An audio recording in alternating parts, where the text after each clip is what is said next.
the findings of your study. At this point, let's move on to the second phase of your final oral defense. Sir, pwede po mag-record. Yes. Dr. Perniel. Yes, sir. Good afternoon to all the presenters. So, I have four concerns. In line with your introduction, so napansin namin dito na kulang kayo doon sa yung pag-include ng mga authors and at the same time the year of publication. Like for example, in your first page, although sinasabi nyo dito na kunwari, United Nations on the Drugs and Crime UNODC provides, so saan galing yung information na yun? So you must properly cite the source to include the date of publication. So mapapansin nyo naman yan doon sa ginagawa natin kung paano yung tamang pagsulat ng introduction, and be informed that meron ako nabasa dito na yung General Trias City ay first class municipality, tama ba? Meron kayong naisulat dito but be informed class na parang year 2018 pa, hindi na siya first class municipality. General Trias is already a city.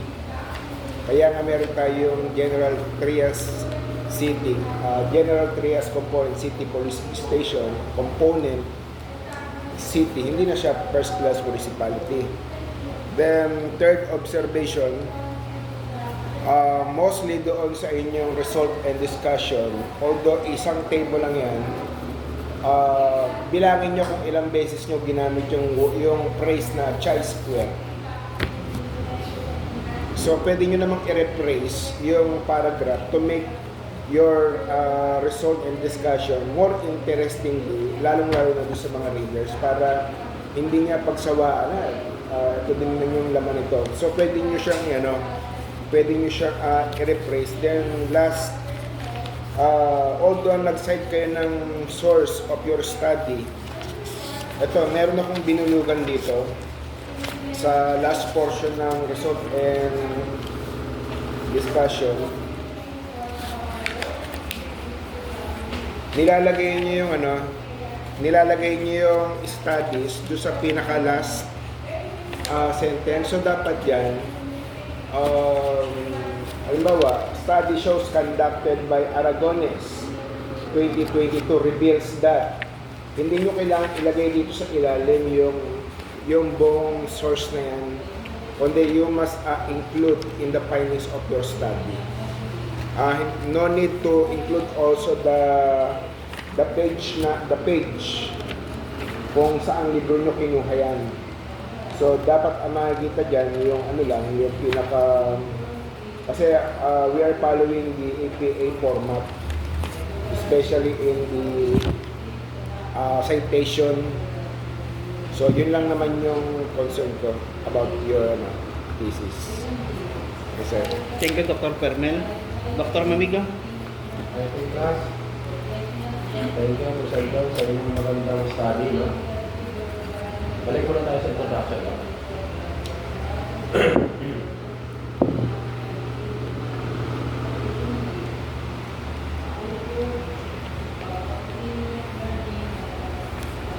Saan may international? Relations Office on Drugs Technically, and wala lang tayong Crime question na Prison PUC. reform must be part of PUPC. overall criminal justice Patay ka lang reform. Kasi, This includes data crime prevention, fair sentencing, and care for vulnerable groups. The focus in human rights. Being in prison should only mean losing freedom, not other rights expressed those limited by prison life itself. So, class, sinasabi ng introduction ninyo, pag sinabi nating status, what comes in mind? Kasi status of person under custody.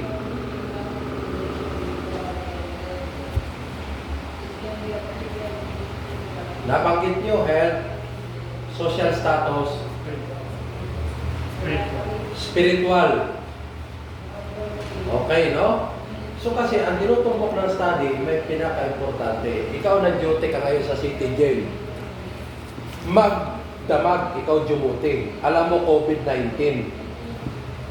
Pag ako ang boss, tinanong kita, ano status ng preso? 300 pa rin ba? Status class ha, speaking of status, the very important, hindi nyo na ilagay, ano yun yung status na yun? Bukod doon sa tatlo na sinabi nyo. Pagkatapos na natin ng pandemic, ano pinaka-importante? Sabihin natin may inmate, may detainees tayo na 300, ongoing ang COVID-19. Tumawag ako, ano status ng mga preso? Ano isasagot mo? Duty kayong tatlo.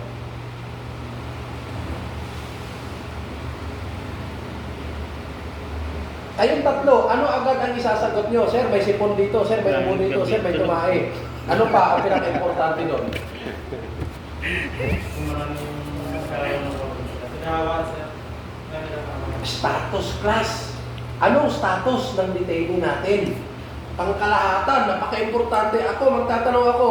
Hindi ako direct, may tatanungin kita. Sino ba sipunin dyan? I-COVID ngayon eh. 300 ha? 300 yun. Tatanungin ko kayo. Okay, anong status ng mga inmate natin dyan? Out of 300. Ano po? Isa pa, may kulang pa. Yung pinaka-importante. Ano ang status sa 300 dyan? COVID ngayon. Kung infected yun ba? Oh yes, infected. Pero yung pinaka-importante, anong pinaka-importante sa lahat na hindi nyo nabanggit dito?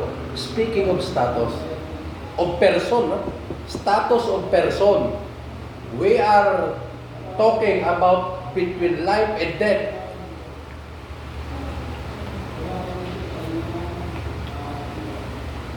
Nakuha nyo? Ano status? Out of 300. Anong naisip nyo? Anong tinatanong ng boss nyo pag sinabing 300 ang preso nyo dyan? Anong status ng preso? Ano ang i-report nyo? Kung nalalagdagan yung mga Gabi. Oo. Nadadagdagan. Pwede rin. Pwede nadadagdagan. Ano pa? COVID ha? tunan ko yung social distancing. Hindi, pinaka-importante. Tapos na yun, tatlo given na. Meron na, may spiritual. Anong pinaka-importante bilang boss na itatanong pagdating sa status? 300 ang preso natin dyan. O, isip-isip mo na. Condition sir ng mga condition na O, anong pinaka-importante sa kondisyon na kailangan mong i-report immediately sa boss mo? Maaari kang tumawag sa kanya, Sir! Alas 12 ng ating gabi, tatawagan mo yung boss mo eh. Ito yung status ngayon ng kulungan. Ano yun? Yung status na yun? kakagulo na sir. Oo, nagbukod sa nagkakagulo. Ano status nila? Halimbawa 300 sila. Anong status? 300 pa rin ba sila? Nadagdagan pa sila? Ano pang isa doon? Bukod sa nadagdagan. Yun ang pinaka-importante ang namatay na hindi nabanggit. Kasi status class, di ba? Social, spiritual, ano pa yung isa? Healthcare. So dapat doon, binanggit nyo doon sa ano nyo, kung ilan din ang nababawas. Kasi yun ang importante eh. Regards to this international ano eh. Kasi most likely yan, kaya nahihirapan yung mga yan, kaya sila butog, kaya sila nagkakasakit, or ang kanilang pag-asikaso sa kanila, kaya resulting yan, daming namamatay. So, class, doon lang tayo mag-focus doon, dagdag dito sa yung ano na yun, sa saan ba yun? Yung tatlo na yun? Sa SOP ba yun? Okay. No, yun ang class, para lalong ano siya, ma-highlight itong status. Kasi pag status talaga, ano status dyan? Buhay ko, patay. Yan eh. Lalo may mga crisis ng gano'n. Yun ang ano, timely na ito yung study ko. Dagdag yung class. Sir, pag nagdagdag po ba kami ng isabi, magkakalakotin kami ng sir? Magkakanak ko na rin ba, no? Hindi na, no? Kasi pang-apat lang siya, no? Padagdag na lang natin sa ano. discussion. Bali, ano lang po ang susupport dun sa SRM. Magdadaglag na po kami ng introduction. Pati ang data doon, tanong na lang kayo kung ilan ang namamatay doon.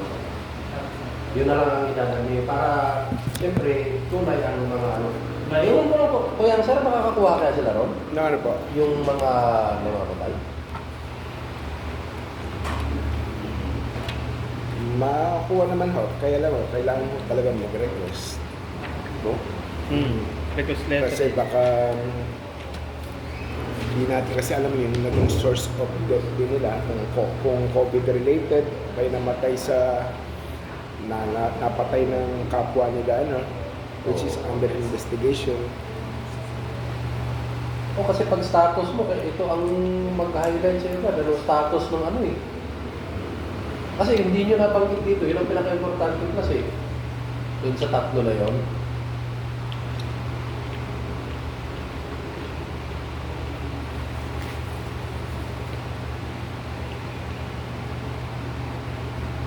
So, saan na po magiging tanong po? Statement of problem. Hindi, dagdag nyo na lang yung ano, yung mga casualty. Introduction saka doon sa anong SOP yun, yung tatlo na yun, pang-apat sa rin. No? Ang problema, baka hindi nga bigyan ng data ito kasi sensitive ito eh. No?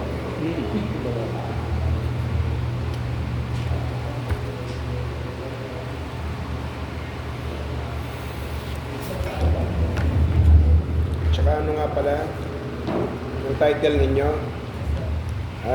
meron, hindi ko lang malaman kung, kasi sa BGMP, kina-classify na yung mga ano eh, di ba sa corrections natin, meron tayong persons deprived of liberty, PDL, meron tayong mga inmate, pero yung word na person under custody, meron kasi tayong ano, specific term daw, PUPC, person under police custody. So, recommend ko na ano, na idagdag din yung police doon sa inyong title and at the same time, General Trias City Component Police Station. Police na lang sa inyo na po Pilipinas. Hindi, itong title ninyo eh. The status of person under police custody and, no? Hindi ka ba?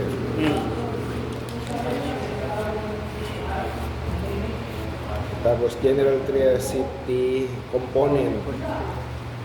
Police na lang sa hindi na po Philippine National Hindi na, di ba wala naman kayong Philippine National Police sa title niyo? Hindi, ano lang yan, PUPC kasi ito talaga, Kasi status eh, no? PUPC Hindi lang naman yun eh. ilagay, labnaw ito eh.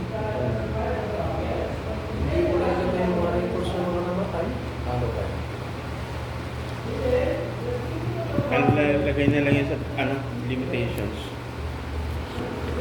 Limitations mean. Yung sa, napansin ko rin sir, kapag sa mga previous na defense na inapinan natin, yung limitation at saka delimitation, hindi nila na-emphasize po doon sir. Actually, magkaiba yun eh. Yes sir, magkaiba po. Baka puro scope na lang ang nilalagay nila. Alam ba, kaya hindi tayo makapag-gather ng information dahil merong mga provisions na hindi tayo ina-allow sir na makapag-ano. Oo. Ano kaya maganda? Ilalagay ng limitations. Ganito na lang, much better siguro kung ma-define nyo yung term na status na ilagay nyo siya sa definition of terms. Na, so, under the definition of terms, you have to use operational definition. Kumbaga, kung paano nyo ginamit yung term na status on your research paper. And then, another one is, under the scope and limitations, you have to specify the scope of your study. You have to specify the scope of your study. Actually, under the scope and limitation, ang expectations doon is at least 2 paragraphs. the first paragraph must be focused on the scope of the research. And then the second paragraph should be focused on the limitations. Ano? So, let's say, we're talking about the limitations. So, basically, when it comes to your research study, which is based on the survey, ano po, yun yung, yun yung limitations ng study. Yung results and discussion, it is based on the results of the survey.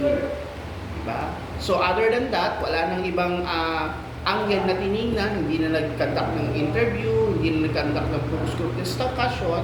So basically, gumamit lang ng questionnaire and then nag-survey, ginamitan ng statistical tools. That's the limitations of the study. Ganun yun.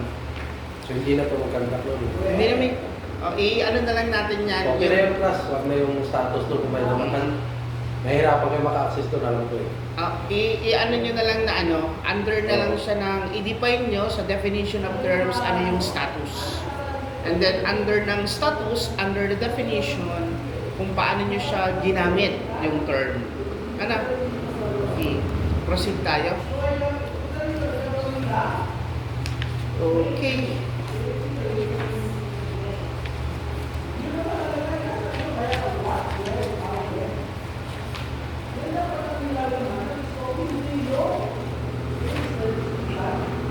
Yung may mga comments ako dito sa inyong paper ha. Nilagay ko naman dito sa paper niyo. Pero may mga gusto ko sa akong itanong may mga ilang bagay ako gusto itanong. Ito ako. I think there is a need to include the ethical considerations. Wala kasing nakalagay dito ng ethical considerations under page 15. Wherein I believe the Dr. Remotin already informed you about the ethical considerations. And then I just observed that on your page 16, pinabasa ko yung results and discussion, nakalagay dito, the implementation of campus security. Bakit meron ng implementation ng campus security? And then, as I look at on your title, status of person under police custody. Diba? Siguro may napagkopyahan kayo nito, hindi nyo na lang napansin tong part na to. Nakapipisa to. And then I also observed that, pinaglulupi ko to, I also observed since gumamit kayo ng figure, gawin nyo lamang consistent yung size ng figure. Consistent yung size. Wala namang problem doon na gumamit kayo ng figure, gumamit kayo ng table. Gawin nyo lang consistent. Tingnan nyo. Kumbaga, if I am the reader, this one, nababasa ko ito. Diba? Maliwanag. Pero nung pumunta nung pangalawa, diba? Have you observed? Gawin nyo lang consistent yung size. Na-resize naman yun eh. Ganun lang.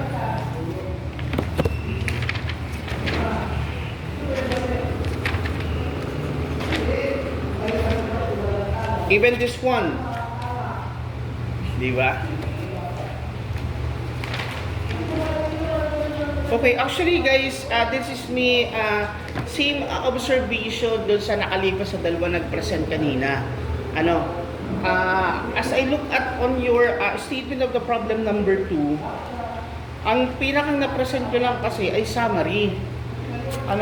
What are the conditions or statuses of custodial facility under police custody in general trias with regards to healthcare, spiritual, and social statuses. Nilagay niyo lamang dito, ito, summary. I am correct? However, when I flip this pages of your manuscript, wala na akong nakita correlation na ito. So, ang tanong ko, meron po bang ibang data binigay ang statistician? Bukod dito? Kasi ito tinignan ko yung questionnaire nyo. Ito yung questionnaire nyo. Meron naman kayo nito. Hindi ito nag-reflect eh. Kasi if I'll ask you, anong pinakamataas when it comes to health status? Anong lumabas? Hindi namin na lang. Tama, no? Wala po. Tama, yun. nawala itong datang to. No. Kaya dito, na kay ma'am naman daw, ihingin nyo kay ma'am yung data. No? Hingin nyo kay ma'am. Yung dito, ilulupit ko to ha. Lupit ko to. Para ma-remember nyo, lagyan ko lang ng data. Na? Kasi sayang.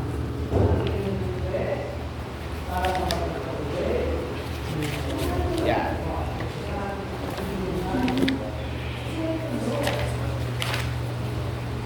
Tamo dito. Ang pinakang ano kasi doon is, nung pinaresenta itong lahat, 5 lahat, pare-parehas lang. Tama ano? So, ibig sabihin, maganda yung status ng PUPC. Ano? So, yun lang yung ibig sabihin nun. And then, yung tinitingnan natin yung relationship, okay naman yan, tama po yan. Ano po?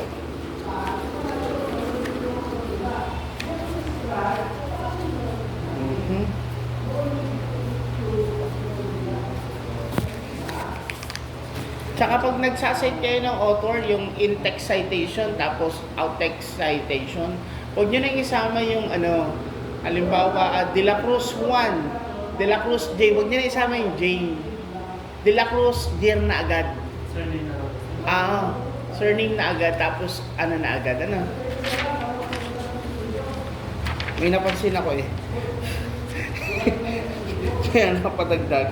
So with that, magkakameron ng changes yung inyong conclusion at recommendations.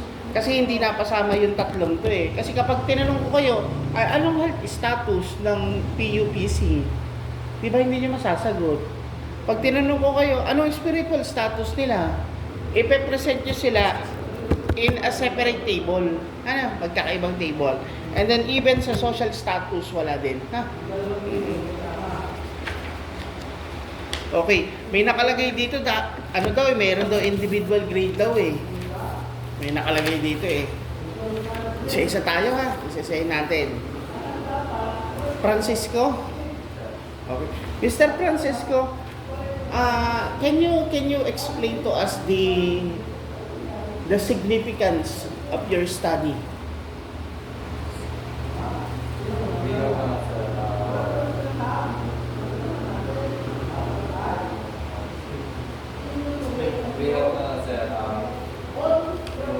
Family of person under custody na yung mga pinabahay ng parang iparating sa mga pamilya nila na yung mga pinabayad din ng buwis sa government is hindi naman nababaliwala ng pinabayad nila, kundi napupunta ito sa mga preso para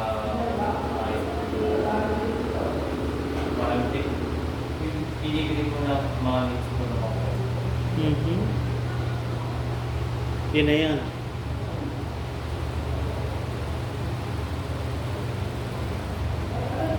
Mr. Tulag? Mr. Tulag, based on your study, anong gustong iparating ng result ng study niyo?